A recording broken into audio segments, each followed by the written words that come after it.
காட்சி மீது வந்து தங்குவோர்க்கெல்லாம் வெளியதான சோதி மேனி விஸ்வநாதனானவன் தெளியும் அங்கை உடன் இருந்து சத்துகின்ற தாரகன் எளியதோ ராம ராம ராமகின்ற ராமன்.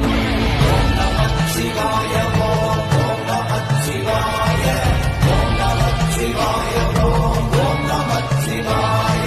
வெளியில் காசி மாநகரில் ஜோதிர்லிங்கமாக இருப்பவன் விஸ்வநாதன் நம் உடலில் ஒளி வீசும் இடமான உருவமத்திலேயே கங்கையாறு ஓடும் காசி என புகழப்படும் அவ்விடத்தில் ஈசனை கண்டு தியானம் செய்பவர் வெட்ட வெளியான சோதிமேனி கொண்டு விளங்கும் விஸ்வநாதனாக காட்சி தருவான்.